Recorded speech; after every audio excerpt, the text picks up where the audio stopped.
입으리라.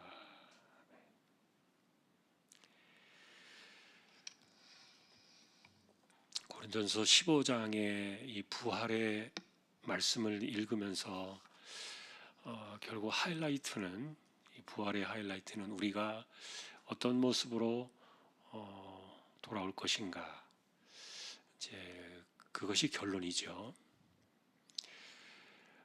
사실 바울이 이 이야기를 전할 때는 우리가 만일에 부활한다면 도대체 어떤 몸으로 어떻게 살아올 것인가, 그런 질문을 던진 사람들에 대한 답을 주면서 이 이야기가 전개가 되고 있는데, 예를 들면 여러분, 우리가 그런 이야기를 한 적이 있잖아요. 여러분이 만일에 부활한다고 생각하면은 몇 살의 나이로 부활할 것 같아요? 그리고 어떤 상태로 부활할 것 같아요? 뭐 이런 것들은 우리가 그냥 뭐 이렇게 궁금하니까 물어볼 수도 있는 그런 내용들인데, 그 부분에 대해서 이제 바울이 그 이야기를 전해주고 있는 거예요. 우리가 도대체 어떤 몸으로 돌아올 것인가. 중요한 것은, 예를 들면은 뭐 장애가 있는 분들이 있잖아요. 그런 분들이 부활할 때 장애의 몸을 가지고 돌아온다면 그것은 우리에게 희망을 주는 부활은 아니겠죠. 또 뭔가 내가 어딘가 부족한 상태에서 세상을 떠났는데 그런 것을 안고 내가 돌아와야 한다면 그건 역시 우리에 대한 부활의 답은 아닐 거고요. 그래서 이제 그 이야기를 하는데, 그러나 이제 뭐 나이는 몇 살이냐, 그리고 예전에도 말씀드린 것처럼 우리는 과연 그 여성들은 여자로 다시 태어나고 남자들은 남자로 다시 돌아올 것인가, 뭐 이런 문제에 대해서도 논쟁은 있지만, 근데 여러분 어쨌든 그 신학적으로 그런 논쟁이 있다는 것 자체가 굉장히 좀 우리는 의아스럽게 생각할 수 있을지 모르겠는데, 정확한 답은 없으니까요. 그러나 이제 우리가 추론해 볼 때, 부활할 때 어쨌든 우리는 천사와 같은 존재로 우리가 돌아온다 그랬으니까, 그런 점을 생각하면은 저는 제 입장은 그래요. 제 해석의 입장은 남자 여자의 개념이 사라질 것이다. 그것은 제가 바라보는 성경의 해석의 관점이기 때문에 이것을 아니라고 논박할 수 있는 근거보다는 또 각각의 뭐 여자는 여자로 남자는 남자로 부활할 것이다라고 말하는 그런 주장을 이야기할 수는 있어요. 그러나 어쨌든 우리에겐 더 좋은 곳으로 우리가 지금과는 전혀 비교할 수 없는 상태로 돌아올 것인데, 그것에 대한 결론이 사실은 오늘 우리가 읽으신 49절이에요. 우리가 흙에 속한 자의 형상을 입었다. 지금 우리 몸을 이야기하는 거잖아요. 다 흙으로 돌아가지 않습니까? 제가 그 TV 그 어떤 그 프로그램을 보면서 탤런트 한 분이 나이가 많은데, 이분이 젊은 날에 시집을 와가지고 그 시어머니가 얼마나 자기를 막 시집살 시키고 고생을 시켰는지 아주 뭐 독하게 그렇게 했대요. 얼마나 못되게 굴었는지. 그런데 그 시어머니가 죽을 때 그 입관을 하면서 자기도 모르게 막 가슴이 미어지는 막 눈물이 쏟아지더라는 거예요. 그래서 이게 뭔가. 그런데 그 자기가 울면서 자기가 하는 이야기를 들어보니까 이렇게 이야기를 하더래요. 자기가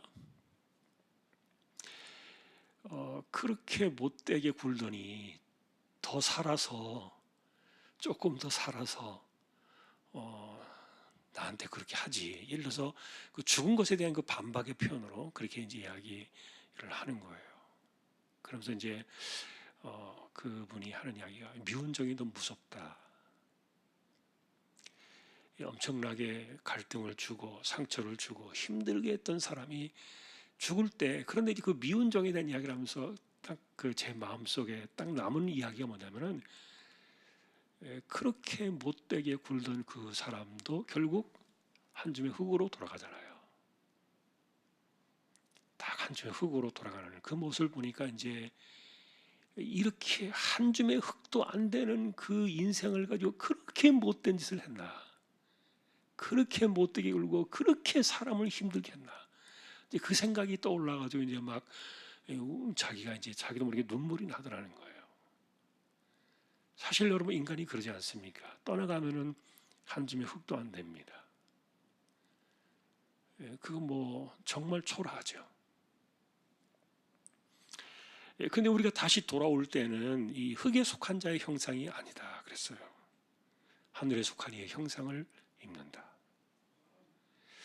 물론 이것은 이제 하늘에 속한 이는 여기서 그리스도를 분명히 이야기하는 것이 맞고요.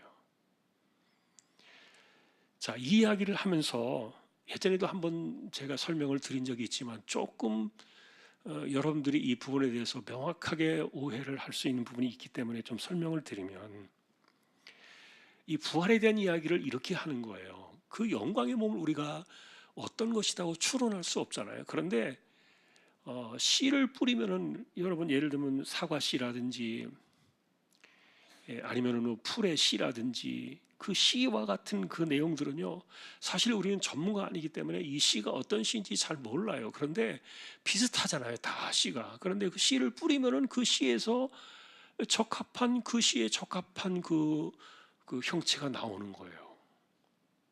이걸 누가 하느냐 하는 거예요. 누가? 이거 하나님이 하신다. 그래서 이 씨의 이야기를 하면서 부활은 뭐냐? 죽은 이후에 마치 뿌려진 씨앗과 같이 그 인생이 죽음으로 뿌려질 때 거기에서 이 땅에 속한 형상이 아니라 하늘에 속한 새로운 형상으로 우리를 다시 나게 하신다. 이거는 하나님이 하신다. 이제 그 이야기를 하는데, 그러면서 그 영광을 쭉 이야기를 한 거예요. 그 형체가 다르다는 거죠. 형체마다 다 다른데, 그래서 형체에 대한 이야기가 보면요, 여러분 잠깐 한번 보세요.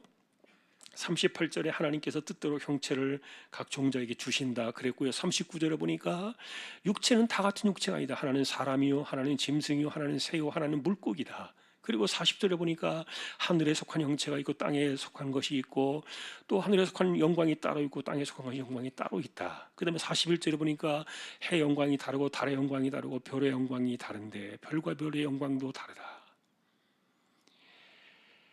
자, 이렇게 이야기를 하는 거예요. 그래서 39절에서 그래서 41절까지 이 세 개의 구절은요, 이런 형태로 우리가 돌아올 것이라는 이야기를 하고 있는 것이 아니에요.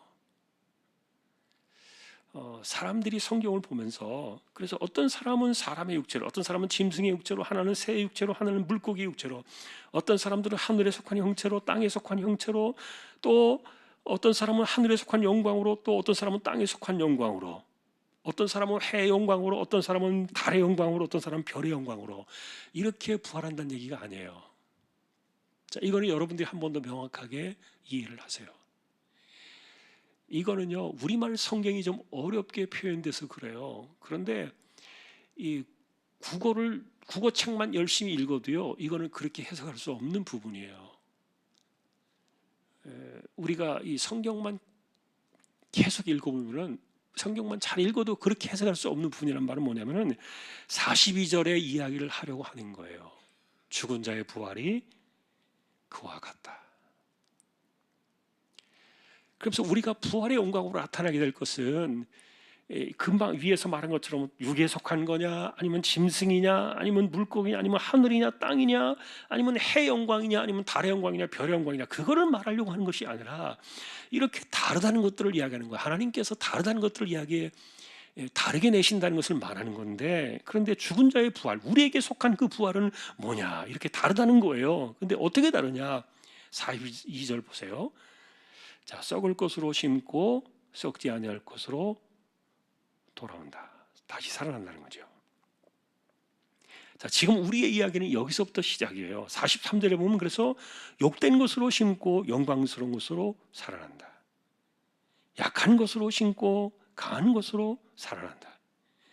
지금 여기 앞에 말하는 내용들은 전부 앞에 것은 49절에서 이야기하는 흙에 속한 자의 형상을 말하고요.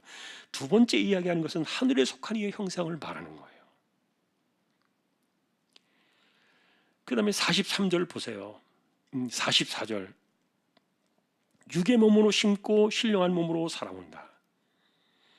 또 육의 몸이 있으니까 영의 몸도 있다. 이거는 뭐 지금 우리 비교하는 것이고요.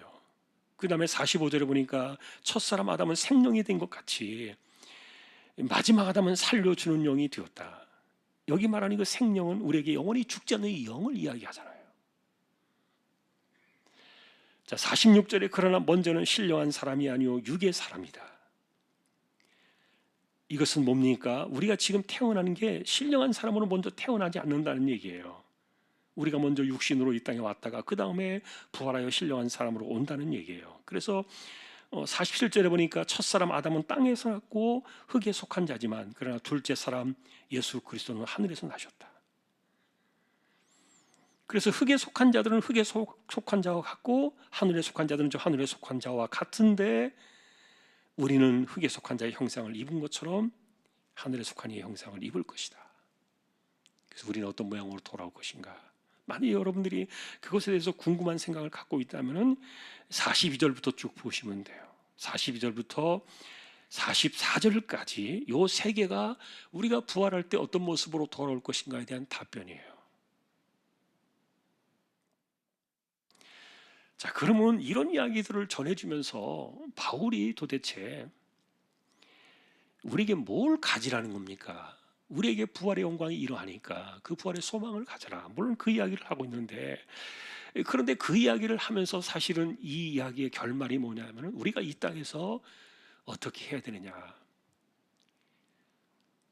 열심히 우리가 훨씬 더 예를 들면 여러분 정확하게 우리가 58절로 한번 돌아가서 봅시다. 한 장을 넘겨보면은 결국은 이것을 이야기하고 싶었다는 거죠. 견실하며 흔들리지 말고 항상 주의 일에 더욱 힘쓰는 자들이 되자. 왜냐하면 너희 수고가 주 안에서 헛되지 않은 줄 압니다.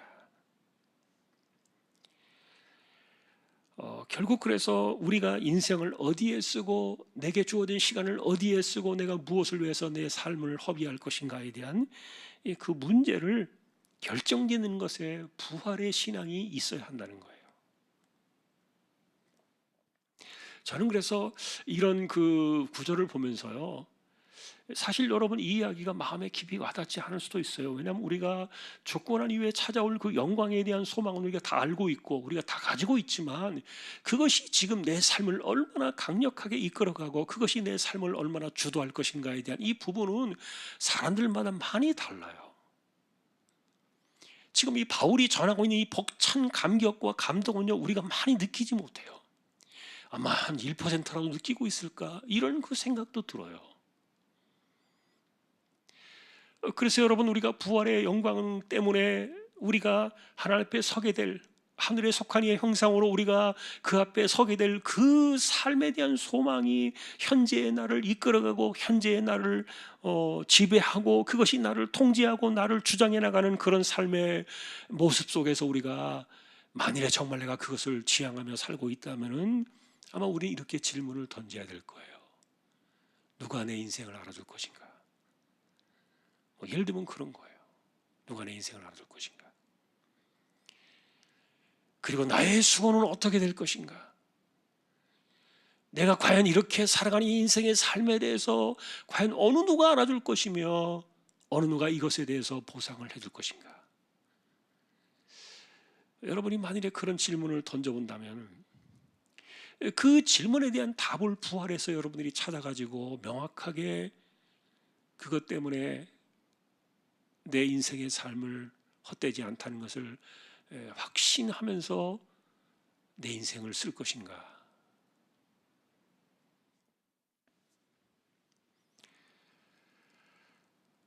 여러분 그 최근에 그 안중근 의사라 그러나요? 열사라 그러나요? 예, 그 분이 이토 히로부미를 저격해가지고 죽으신 분, 그 영화가 나오고 이랬는데 그 애국심 때문에 사람들이 그거를 이야기하고 저도 이제 몇 주 전에도 제 주변에 있는 목사님들이 그래요. 그 애국심 때문에 그 영화 봐야 돼요 그러더라고요. 그런데 그걸 보면서요, 이분이 자기가 그 이토 히로부미를 주기 위해서 몇몇 사람들과 함께 이 손가락으로 맹세를 하면서 자르잖아요, 손가락을. 뭐 그게 진짜 이야기인지 아니면 뭐 뮤지컬에서 나오는 그 이야기인지는 모르겠습니다. 그러니까 이 단지를 해요. 이렇게 손가락을 잘라서 그것을 맹세로 삼아가지고 자신의 삶을 죽을 줄 알고 그 이토 히로부미를 죽이는 것에 대해서 인생을 거는 그런 그 모습을 쭉 보면서 저는 그런 생각이 들었어요. 그 사람이 과연 그렇게 자기가 한 것에 대해서 이 땅에서 일어나고 있는 이런 일들을 과연 알 수는 있을까? 그런 생각이 들어요. 왜냐하면 사람은 죽으면 끝나니까. 이 땅에서의 일들과 연결되지 않거든요.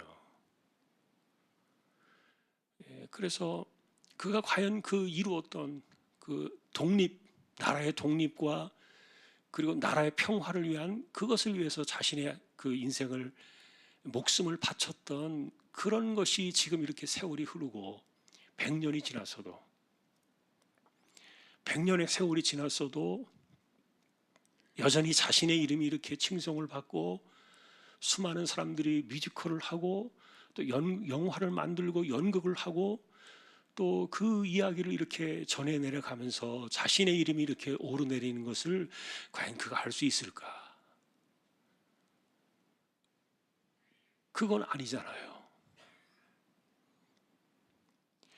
그런데도 이 땅에서 자신이 무엇을 위해 살 것인가를 분명하게 목표를 정해놓고 살아가니까 목숨을 아끼지 않고 거기에 인생을 들였던 사람인데 저는 그래서 이제 그 이야기를 들으면서 우리가 다 알고 있는 내용이지만 어쨌든 거꾸로 이제 제가 그런 생각이 드는 거예요. 참 우리가 과연 무엇을 위해서 살고 있는가? 그리고 아까도 말했던 것처럼 내 인생의 수고는 과연 누가 알아줄 것인가? 나의 인생의 수고는 과연 그것이 보상될 것인가? 이런 것에 대해서 생각을 해보면은 아까도 말했던 것처럼 이 땅을 위해서 살아갔던 사람들의 그분들은 후손들은 그것을 기억하지만 당사자는 아무것도 기억할 수 없을 거예요.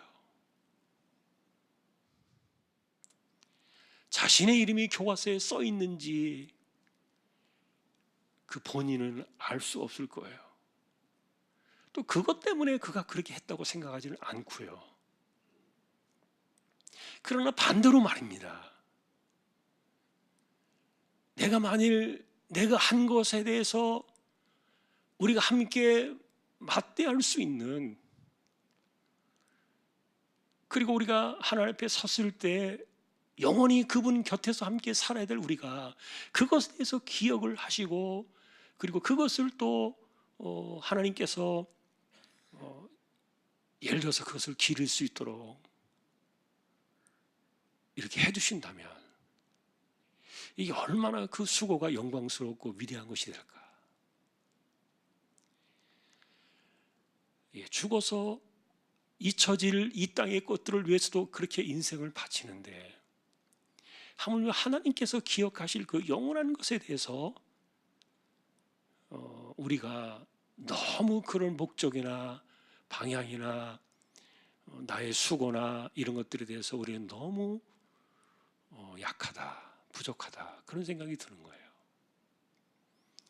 자, 우리가 이렇게 이야기하는 이유는 우리가 육신으로 살아있을 때 내 몸으로 이 땅에서 하는 그런 일들이 다 기록이 되어지기 때문이에요. 다시 말하면 하나님의 나라에 가서는요, 여러분들이 아무리 잘하고 싶어도 소용이 없어요. 그럴 시간이 없어요. 그럴 기회가 주어지지 않아요. 이거는 마치 세상을 떠나고 난 이후에 수많은 사람들이 누군가에 대해서 후회하는 것과 똑같은 거예요. 대부분의 사람들은 그렇게 이야기를 하더라고요. 뭐 미운정이든 고운정이든 떠나고 나면은 그 사람에 대한 이 미련과 아쉬움 이런 것들이 많이 남는다는 거예요.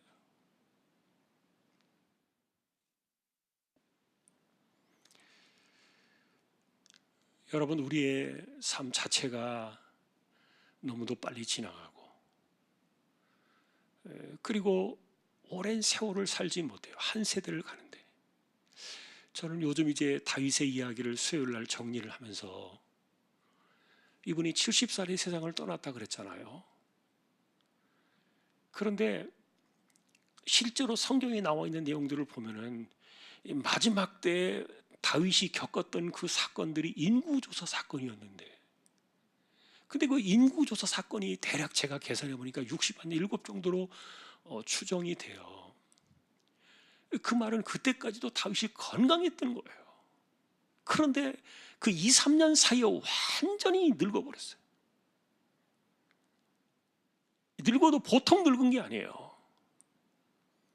자신의 몸을 일으켜 세우지 못할 정도로, 어쩌면은 누워가지고 대소변을 다 받아낼 정도로 기력만 남아있는, 이 정신만 남아있는 채 그렇게 완전히 폭삭 무너져 버린 그 다윗의 모습을 그려볼 수가 있는데,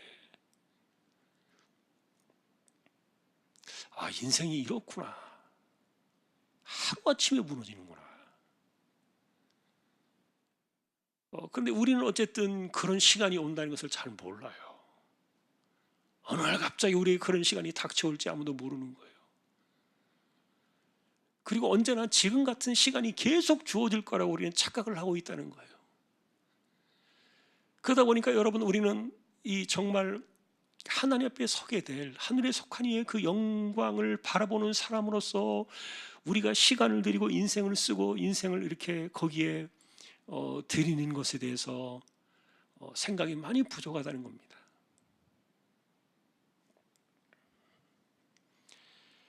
자, 사실 오늘 우리의 이야기는 부활의 영광에 대한 이야기인데, 우리가 이런 영광으로 나올 것이다. 물론 여러분들이 자세히 알지 못해도 다 이렇게 갈 거예요. 몰랐다고 해서 누구는 빠지고 누구의 영광은 또 다르고 뭐 그러지 않을 거예요. 똑같은 그리스도와 같은 하늘에 속한 이의 형상을 우리는 입을 거예요. 그러나 그 하늘에 속한 이의 형상에 대한 그 소망이 지금의 나의 삶에 무슨 영향을 주는가? 그 문제에 대해서 우리가 고민을 하고 한번 우리의 속에 한번 이렇게 내 인생을 돌아보는 숙제를 한번 던져보자는 거예요. 자, 우리는 잊혀져가는 이 땅의 삶을 우리가 기약도 없이 어떤 아무런 결말도 없이 그냥 무언가를 위해서 희생하며 헌신하며 살다 가라는 그런 이야기가 아니에요. 하나도 헛되지 않을 그 수고의 삶을 바쳐주는, 그 하나님 앞에 갔을 때 우리의 삶에 그 모든 것들이 다 나온다니까요.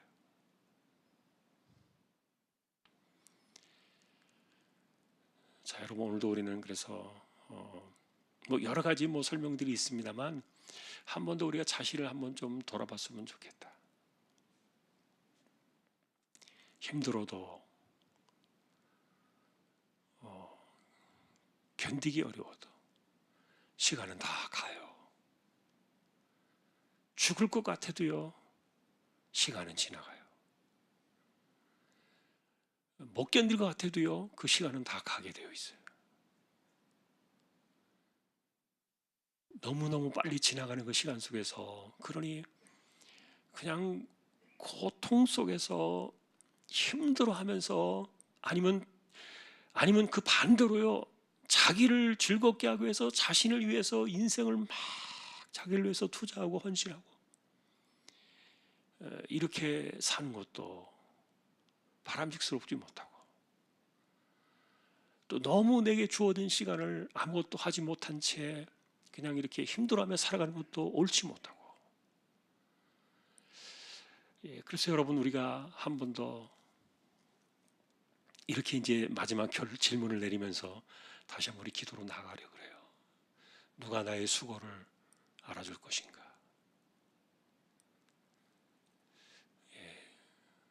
누가 나의 수고를 알아줄 것인가? 내가 그렇게 말할 수 있어야 되지 않을까? 오늘 이 질문을 함께 놓고 싶어요. 누가 나의 인생의 수고를 알아줄 것인가? 누가 나의 삶의 헌신을 알아주고, 누가 나의 살아온 이 신앙의 그 시간들을 알아줄 것인가?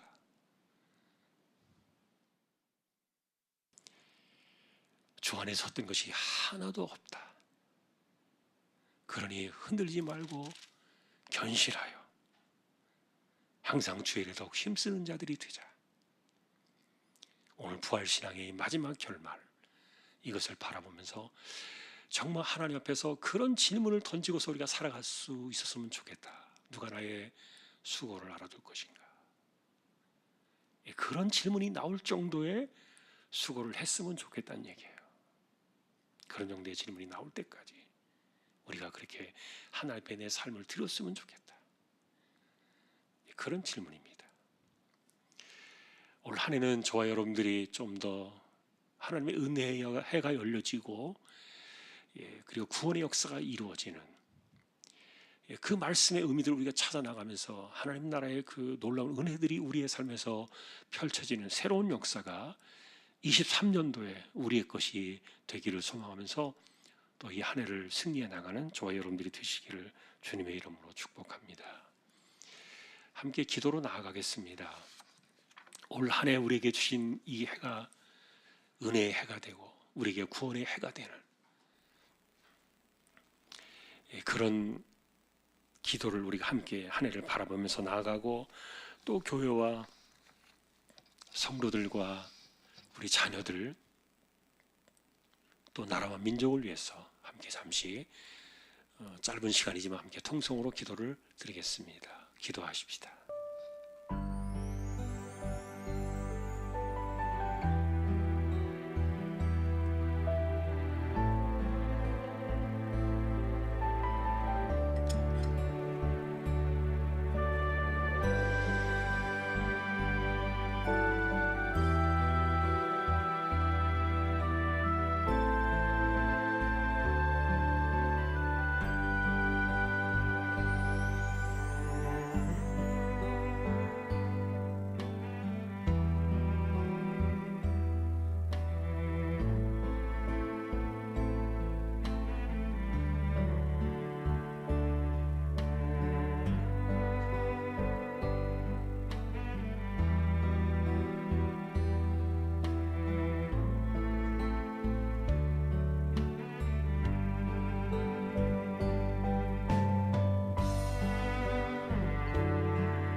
우리에게 영원한 생명을 주시고 하늘에 속한 이의 형상으로 우리를 부활하게 하실 우리 주님 예수 그리스도의 은혜와 하나님 아버지의 사랑과 성령님의 감화 감동 위로 인도 교통 충만하심이 우리에게 주어진 삶의 시간들을 주를 위해 헌신하며 하나님의 나라의 사명을 위하여 삶을 드릴 때 누가 나의 수고를 알아줄 것인가? 하나님 앞에 하늘을 향하여 담대히 외칠 수 있을 만큼 믿음으로 자신의 삶을 드리며 헌신하며 살아가기를 소망하는 우리 모든 심령들 조항의 가족들 위해 이제로부터 영원까지 항상 함께 있을지어다. 아멘.